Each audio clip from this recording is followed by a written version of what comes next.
Hello guys, welcome back to my channel. Today is going to be a little bit of a different video than what I would usually post, and we might even make this kind of video a new norm.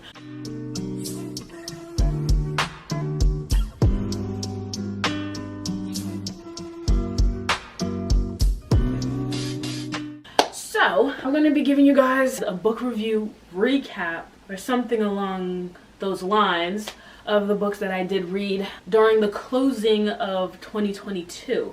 I'm really excited because I got to read some really nice books and I actually read them and I actually enjoyed them. But then I had like a little bump in the road, but it happens sometimes. Certain authors are just not it for you, or certain books from the author is just not it for you. So I'm just gonna give you guys a rundown of the books that I did read during the last couple of months of 2022. I think starting in like October, November, and then, you know, obviously until December and now. I'm gonna try to review the books or go through the books in the order that I did read them. But let's get into it! Let's get into it. Okay, alright, I'm really excited. One of the first books that I did read to kind of kick it off was this book. Milk and Honey by Rupi. I don't want to pronounce her last name wrong. Is it? Hold on, let me just look it up before I embarrass myself. Because I don't like when people mess up my names. But I just deal with it because even after I tell them multiple times, they still pronounce it wrong. She's a Canadian poet. Let's listen. We are looking at how to pronounce this name. Kaur. Well, this poem book, Milk and Honey by Rupi Kaur, was really good. It's about like different stages. Her poetry is very beautiful. Some of it's very straightforward, and it's a lot of like healing and understanding and loving oneself and loving others and knowing what like the difference is between love and manipulated love. But yeah, the back, I'm gonna read the back for you. It says, "This is the journey of surviving through poetry. This is the blood, sweat, tears of 21 years. This is my heart and my hands. My heart in your hands. This is the hurting, the loving, the breaking, and the healing." When I tell you, this book caught my eye at the right moment. I was going through a lot. I think I started reading this like 2020-ish. Yeah, 2020 into like 2021. And it really hit hard. Like I think it was the breaking and the healing part and the hurting. Well, pretty much all the parts, but the main one was like the healing that really like hit hard, and I was like, dang. But overall, 5 stars. You guys should read. This is one of the first poetry books that I got of hers, and this was a great kickstart to me getting into reading. You guys should look into reading it. The next book I started reading and I have finished so quickly is this book, One of Us is Lying by Karen M. McManus. Okay, oh my god.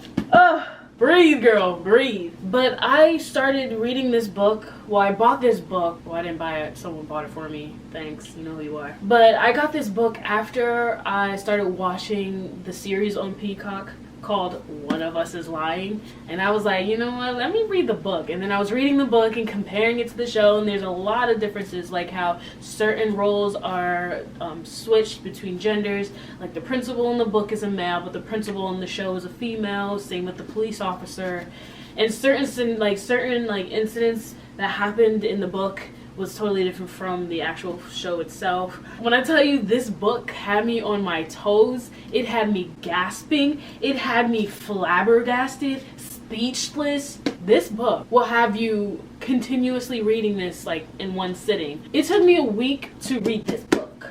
That's how good it was. And it's a murder mystery book about these 5 students. They go into detention. They all got framed to go to detention. And there's an incident that happened outside, and the teacher who put literally all of those students in detention left the room to go call the cops or whatever on the kids that were making a ruckus outside. And then out of nowhere, the 5th kid named Simon, he was having an allergic reaction to peanut oil that was put into his water, and he ended up dying. And now the rest of the 4 kids who were in the detention, their names, it was Bronwyn, Nate, Cooper, and Addie. The remaining 4 students were being investigated, and they were the #1 suspects because they were the only students in the room with Simon. And then comes to find out, Simon and his very, very old childhood friend, Addie's boyfriend, then ex-boyfriend, what was his name? Jake. Jake was the one who pretty much killed Simon because they were doing this little prank thing like, I got your back, I'll have the EpiPen, but that wasn't the case. Jack gave the peanut oil to Simon and then they were just going to pull a prank on them, but it ended up going south and Jake was responsible for the murder of Simon Kellier.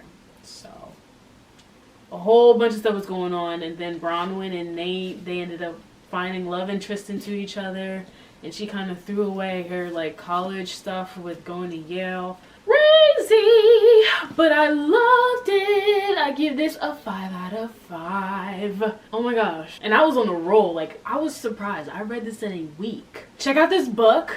Read it for yourself. And also, check it out on Peacock if you have it. The next 2 books that I read was The Sun and Her Flowers by Rupi Kaur. I think I said that right. This is a very similar book. This is another one of her poetry books, and it has a lot of grieving and finding oneself and trying to escape the dark times and finding the light in life so you can keep moving on in life, and so that you keep striving and not have your past and the hate and the trauma take you down when you could be doing bigger and better things. I actually got this book, I think I got this in September, and I read this in like 3 days because it's poetry. It's not that hard to read. I was gonna say kind of why I got the book, but then I was like, you know what, it's none of their business really. So this is The Recipe of Life, said my mother as she held me in her arms as I wept. Think of those flowers you plant in the garden each year.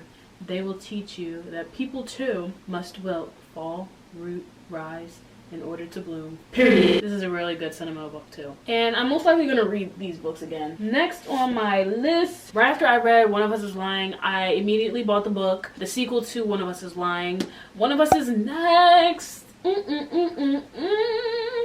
by, of course, Miss Karen McManus. Oh my god. Just as good, but I feel like they should make season 2. They should have made the book more like season 2, or the season 2 more like the book. This book was different, but it was very similar. This book was through like wasn't through the original 4 students from the last book. It was more through Bronwyn's little sister Maeve and some of her friends, and there was like a person who was acting like Simon, even though everyone knew that Simon was dead. Someone was posing as him. They thought it was like fun or something, or they wanted to continue the game that the first Simon was doing, aka Jake. I know it wasn't as elaborate, this is like new to me, but in the first book, Simon was the person behind this site called About That, and it was just basically talking gossip and talking about everybody in school, things that people don't want to be heard, but they are going to be heard by him today. So this is just a continuation. This is like after the 4 kids had graduated. Their younger, Bronwyn's younger sister and her friends are getting taunted by this copycat Simon, and yeah, that's just it. I can read this song. A ton of copycat gossip apps have popped up since Simon died, but in the years since the Bayview 4 were cleared of his shocking death, no one's been able to fill the gossip void quite like he could. The problem is no one has the facts. No one. Until now. This time it's not an app though. It's a game. Truth or Dare. Which was pretty much like season 2. It was like you had to do this, and if you didn't do this by a certain time, someone's gonna get exposed. Or someone's gonna get hurt. Phoebe's the first target. If you choose not to play, it's a truth. And hers is dark. Then comes Maeve, and she should know better. Always choose the dare. By the time Knox is about to be tagged, things have gotten dangerous. The dares have become deadly, and if Maeve learned anything from Bronwyn last year, it's that you can't count on the police for help or protection. Simon's gone, but someone's determined to keep his legacy at Bayview High alive. And this time, there's a whole new set of rules. So yeah. This is... speechless. My kind of books that I like to read is more like murder mystery novels, and then, you know, the poetry. I never really got into like the young romance books because it's just not for me. I'd rather watch the show or movie if the book has one rather than read the book itself, because I feel like it's not as attention grabbing for me personally. I feel like the murder mysteries like gets you on edge, like gets you like, oh my gosh. Like I literally, when I read those books, I literally was like, oh my gosh, what? In the mix of me reading those 4 books, I was in the process of finishing this book. I had started this book a couple years prior, and I just put it down and I haven't picked it up, and then I picked it up again. It was kind of hard to finish reading it because I kind of knew what was going to happen. I watched the movie, which you shouldn't do because then it makes you not want to read the book. I did finish reading it. It was really good overall. Oh, I didn't rate the last one. I'll give this like a 4.5. But yeah, this one, it didn't sit right with me in certain times throughout the book, like with the mom situation. Like, why would you do that to your daughter? Why would you ruin her becoming something bigger and better in her life by faking a disease, by making her weak? But this book is Everything by Nicola Yoon. Check out the movie, check out the book if you haven't already. I know this book and movie is pretty old, but if you haven't seen it or read it yet, you should go pick it up at either Barnes & Noble, Amazon, Walmart, Target. Honestly, I don't remember where I got this. It was a good book, I'm not gonna lie. I haven't read anything else from Nicola. I said Nicole, didn't I? Nicola Yoon. I haven't read anything else from her, but I may check some more of her books out. So I give this a 4 out of 5. Next, we have another one of Rupi's poetry books called Homebody. I read this in like 2-3 days as well. It's really nice. I just like reading her books. Like, they're really nice. They're very chill. You can just lay back and read literally the whole book in like an hour. After feeling disconnected for so long, my mind and body are finally coming back to each other. And I feel like, I don't know what it is, but these books, when I buy them and when I read them, I feel like it's a certain stage in my life where I'm like transforming or changing. Like this book, I got this after grieving my cousin. I mean, I'm still grieving, but like as if it just happened. It's like I'm kind of dealing with it, like I'm accepting the fact that he's no longer here, but he is. Physically, no. Spiritually, energy-wise, yes. And not only through the first year back to school, fully virtual, which was my junior year of high school, I was just all over the place. I mean, in the beginning, I was doing just fine. I was doing good, everything was good, but then like winter break happened and I just started slacking really bad. I was sleeping in during classes, I was showing up to class late, and of course I used my internet wasn't working as an excuse, and I got away with it almost every single time. This book helped me open up a little bit, open up to myself. I'm still trying to figure out myself. I'm still trying to, you know, connect completely and reconnect my mind and body and soul and all that spiritual stuff. I'm still trying to understand it too. I give this book a 5 out of 5. I guess I'm gonna give all her poetry books a 5 out of 5 because they're actually really good. I think there's this one book that she has and like you can write in it. It's almost like a journal but also a poetry book at the same time, and I really want to get that. I want to get that next. I don't remember the name of it. Go Rupi. Then we have this book called Let That Shit Go. I got this recommendation from a YouTuber that I watched. I watched one of her videos and she was reading this book and she was saying how good of a book it was. Miss Ashley Williams. I really do thank you so much for recommending this book. I got this book December 6th, 2021, and it's now 2023 in January, and I still haven't finished it yet. Because I feel like, personally, I was just reading this book just to read the book. But now I feel like I should really read the book. Maybe highlight some stuff. After I finish this, I'm going to reread it anyways, and when I read it the second time, I'm really going to sit there and highlight, take notes, and all the other stuff, because there's some very valuable stuff in here. But this book is very raw. It's very straight to the point. It's not necessarily picking around the bush, and it's giving like examples and all the other stuff, and it's really helpful. It is what it is. Let that go, like, period. But it may not always be that easy because most things are easier said than done. I know. And the two authors is Nina Purewal and Kate Petriw. I'm still in the process of reading it, but I'm taking my time with it. Be taking notes in it, yeah, and actually apply it to what's going on. In December, this book, A Good Girl's Guide to Murder by Holly Jackson. Girl, this book is something else. A girl using an open police case. Well, it was like an open-closed police case as her senior project capstone project. And she solved that thing. She showed them. Oh my God. She showed them police officers. She was like, no, don't just easily connect the dots that you think will Word. This was juicy. This one really had me. I literally cried reading this book. I cried. It was just so messed up about all the things that were happening with the main character's friend's dad, and the dad being the one sending out these creepy messages telling her to stop looking, and for him to go so far as to kill her dog and then say he didn't do it, and then just to find out that Andy, one of the people who the case was about, ended up dying in the hands of her little sister. What the heck? So then the main character, Pip, her best friend Kara and Naomi, their dad, Mr. Ward, who was a teacher at the school, ended up killing Andy's boyfriend and framing him to make it think that he killed his girlfriend and then killed himself out of guilt, because Mr. Ward thought that he was the one who killed Andy. And then when he thought he saw Andy walking the streets, he pretty much kidnapped her and held her captive in an attic at one of his cabins or something like that. And I'm like, what the heck is going on? They need to make a show. They need to make a show or a movie. And I did some research. I'm not full research, but I just did some digging, and it was like they're thinking about making a film or like a TV series this year, 2023.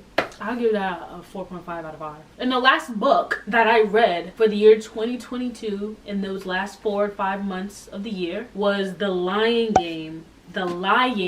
Game by Ruth Ware. I got this at my school's Barnes and Nobles. This was like the only really interesting book that stuck out to me. But this book took me some time, but overall it was really good. I ended up skipping the end because I was like, I kind of get the idea of what happened here. It's about these four women. They were friends way back then, 17 years ago. They were in like this boarding school for all girls. And this one girl, Kate, her dad would like paint and do art and teach the girls art and stuff. And he would always like paint pictures of his daughter, her friends, and all that other stuff. And there was some very intimate, some paintings of those little girls. They were like 15 at the time. And then they come home one day. They usually stay at Kate's house, which is called the Mill. But one day they went there and Kate found her dead dad's body in the living room, and she was 15 at the time, and if she has no legal guardian, they're gonna have to send her away to a foster home and send her stepbrother away to a home where he does not want to be, and that's why he's there in the first place. And so she asked her friends to help dispose of her dad's body, and it went from there. Years later, 17 years later, Kate sends an urgent message and all the girls meet up, and very coincidentally, the bad news was on the same weekend, or the same like weeknight as the class reunion. They found a human bone in the Reach, which is considered like, I guess, like a river. This book was based in like England, so like certain words are different. But the Reach is, I'm thinking like a river, because they'll say there's like a dock. Usually like rivers or lakes have docks. So yeah, come to find out, they found the remains of Mr. Ambrose, Kate's dad. Come to find out, he was drugged with heroin, and the person who gave the threatening notes was Luke, Kate's stepbrother. And I was like, what? And then she was connecting the dots, like, how did he die? And then the next day, the principal came to us talking about these photos. You know what I mean? Like, wouldn't he have like, you know, maybe like relapsed or something after the fact that he got caught instead of before the fact that he got caught, unless he knew already. So it gets you thinking. It's like a whole bunch of puzzles. But I will say about Ruth Ware's book was that I felt like it was a little stretched. Like, I was like, can you kind of get to the point? Like, what's going on? Like, she was like poking around the bush. Like, she'll say, oh, there's human bones in there, and then she'll go to like when they were kids and they would do this and that, and then they'll go back and forth, and then it's like they forgot about the bone, and then all this other stuff. I'm like, you're kind of picking around the bush. Can we just get to the point, please? That's probably why there were so many chapters. But like overall, it was a really good book. I just wish that it was a little bit more direct, and maybe not so much ring around the rosy, pick around the bush. 3.8, only because it was just a little bit stretched. It was just kind of stretched throughout the book. But other than that, it was really good. We're getting down to the nitty-gritty. Currently, I am reading Good Girl, Bad Blood, which is a sequel to Good Girl's Guide to Murder. I'm almost done the book, as you can see. It's taking me a little longer to read this book, probably because I'm getting back into it. Oh, I know why. It's because the book before I started reading these two was A Black Girl Unlimited by Echo Brown. It was an okay book. I didn't personally like it. In the beginning, it was just a little chaotic. Then as you kept going through and through, I was on like around chapter 6, and it started getting real intimate and tense, and it just wasn't sitting right with me. I didn't personally like it, and it kind of put me in a slump. Like, I didn't want to read anymore. I don't have the book with me. My grandma has it, and she kind of understands why I couldn't finish reading it. But I will check out some more books from Echo Brown, because that's just one book of hers that I've read, and maybe that one book was just the book that wasn't for me. That's why it's probably taking me a little longer to read this book, because it's like I can't really sit down and read. But it is a really good book. It's the same characters, but this time Pip, the main character who was doing that project the year before, she ends up helping her friend find his missing brother, even though he low-key has a record of, you know, running away. But this time it's a little sketchy. Like, there's certain things missing. He hasn't been back in 6 days, which is longer than usual. And at this point, Pip is losing it, because she's like, everyone thinks she's a joke, and then everyone thinks that she's lying, and the person who should be behind bars is actually walking free, and he's a serial.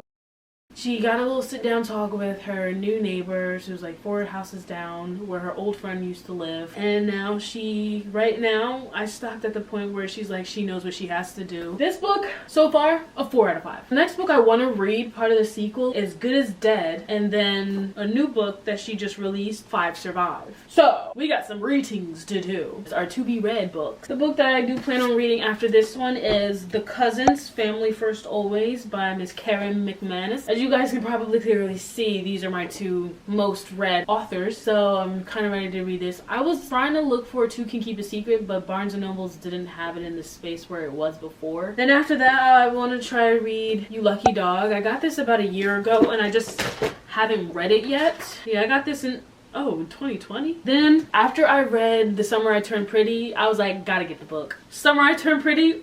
So I got the second book, not the first one, because they didn't have the first one. I got this book for $11.99 at Barnes & Nobles. But the other 2 is The Summer I Turned Pretty by Jenny Han and We'll Always Have Summer by Jenny Han. She was also the author who wrote To All the Boys I Loved Before. So she's very much liked. I did read a little bit when I first got it, but then I was like, you know what, wait, let me pace myself. I want to read this book first instead of this one. Yeah, this book I'm also going to read. I should probably read this one after. Doesn't matter. It's gonna get read anyways. And then To All the Boys I Loved Before. The show was really nice. I think around like season 2, season 3, it was like iffy, but overall it was really good. I might get her other 2 books, which are sequels to this book. P.S. I Still Love You and Always and Forever. Wait, is Always and Forever even part of that one? Anyways, I might get the sequels to this book. I'm not sure. Go watch this on Netflix. And these are the to-be-read books. These are the 4 main ones I do want to read. I hope you guys like this video. I feel like personally this was all over the place because I've actually never done a book review video like this before, but when I edit this I'll try to make it make sense, because I do realize that I cut myself off a lot. So you can find all these books at your local Barnes & Noble if you live near one, or if you even have one in your area. I never actually thought that my type of book genre that I would be interested in would be murder mystery. I never actually thought that it would, because you know, most girls my age, they're more into like the romantic novels and stuff, but I'm not. I mean, even though a couple of these books on here are a little bit romance novels or romance books, but I'm just testing them out. But so far I've just been really into like the murder mysteries, because I guess I like puzzles. I really do like puzzles and solving things. Yeah, that's all for today's video. I hope you guys check out the books. I will link those books down below, and I will also put next to the book the other stores that you can check them out at. Please stay tuned for next week's video. I'm trying my best to keep up with these videos and stuff every week. Well, it's kind of hard trying to figure out what to do each week because there's not much I can do at the moment, but I'll make do. Like, comment, and subscribe. Comment down the book you're reading right now, or a book you want to read, or any books that you guys think I should read. But other than that, see you guys next week, I guess.